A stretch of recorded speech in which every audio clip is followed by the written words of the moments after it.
Okay, welcome to English for Specific Purposes, and then this is especially for sea transport management, and then this is the seventh part. Ya, kita akan berbicara tentang kapal laut dan juga beberapa perincian dokumen, oke, dalam pelayaran, gitu ya. So, let's check this out. Okay, so we have a lot of pictures here. Jadi banyak banget jenis-jenis kapal, ada cargo, general cargo, on-off, ya passengers, tankers, dan lain sebagainya. Lalu selanjutnya terlihat, nah di sini ada berbagai macam penjelasan mengenai, the ships, ya tentang kapal laut. Kita lihat. Yang pertama ada container ships or box ships. Carry their cargo packed into standard 20 or 40 containers that are stacked both on and below deck. Smaller feeder ships carry containers on coastal and inland waters. Berarti ini container ships ini digunakan untuk mengangkut kontainer-kontainer ya, box-box besar itu dari satu negara ke negara lain, contohnya untuk mengirim barang. Lalu ada yang kedua, roll on or roll off, ro-ro vessels, ya, atau bisa dibilang ferry mungkin ya. Carry both road haulage and passengers vehicles. For more information about road haulage, see our guide on moving goods by road. Jadi mobil gitu ya, lalu ada penumpang dan lain sebagainya. Nah, itu untuk ro-ro vessels. Yang ketiga ada general cargo ships, ya, carry loose package, cargo follow types. Nah, ini akan berbeda, kargonya berbeda ya, dengan kontainer yang besar-besar gitu ya, box-box besar. Oh, general cargo ya barang-barang perintilan kecil-kecil, kardus gitu kan. Oke. And then bulk carriers carry unpackaged goods, usually large volumes of single commodity such as a grain, coal, fertilizers, and ore. Nah, jadi kalau bulk carriers itu untuk misalkan batu bara, pupuk, ya, apalagi besi, pokoknya barang-barang tambang gitu dan lain-lain. Yang terakhir ada tankers. Nah, tankers biasanya membawa cairan gitu ya, seperti gas dan minyak yang banyak banget. Itu disebutnya kapal tankers. Okay. The next one, nah di sini ada beberapa cost yang dikeluarkan untuk berlayar dan juga ada beberapa dokumen ya.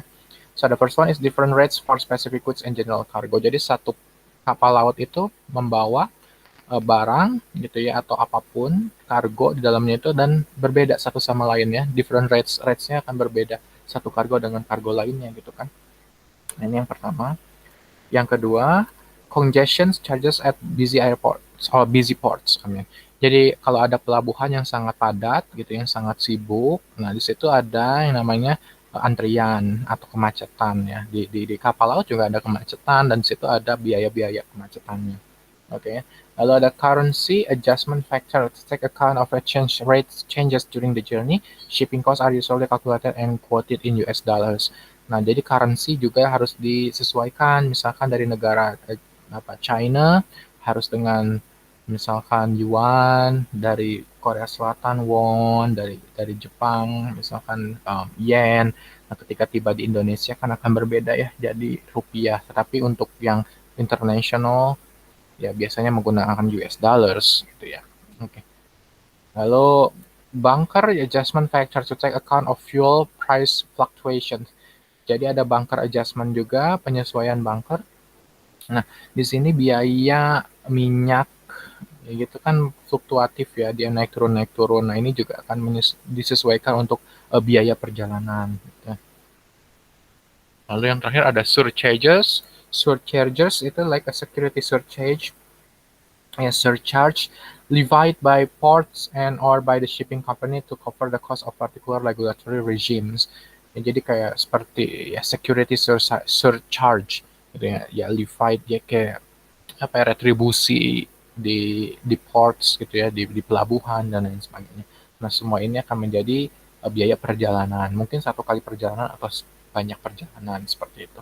Lalu the next one is all about the documents during the journey, yes, on the waters. A bill of landing sama a seaway bill.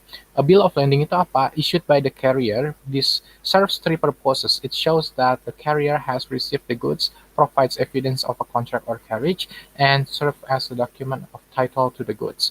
Jadi ini untuk dicek ya. Purpose-nya, tujuannya ada 3, itu untuk carrier yang pembawanya itu, ya, it shows that the carrier has received the goods. Jadi ada kayak seperti proof gitu ya, atau bukti bahwa si pembawanya atau carrier ini ya sudah menerima barang-barangnya, terus juga sudah menyiapkan bukti-bukti dari kontraknya pembawaan barang tersebut, dan juga dokumen tentang barang-barangnya atau goods di situ. Oke. Lalu ada a C-way bill. This fulfills the same practical function as the bill of lading, ya, but doesn't confer title to the goods, and it is therefore quicker and easier to use. It's often used where there is a well-established trading relationship between buyer and seller, or in transaction where ownership doesn't change hands. Example, between divisions of a single company. Ya, C-way bill itu dia lebih cepat, dia lebih praktikal fungsinya, sama seperti bill of lading, tapi dia lebih cepat dan lebih gampang gitu ya untuk digunakannya, dan biasanya dipakai untuk trading relationship between buyer and seller gitu ya. Contohnya antara divisions, jadi satu divisi ke divisi lain dalam satu perusahaan gitu, jika perlu adanya C-way bill, nah C-way bill yang akan digunakan gitu ya. Oke. Itu perbedaan-perbedaan documents, and also the cost of the journey of ships. Yeah. Okay, so that's all for today. So thank you very much for listening. Then I'll see you again next week. Have a nice day, everyone.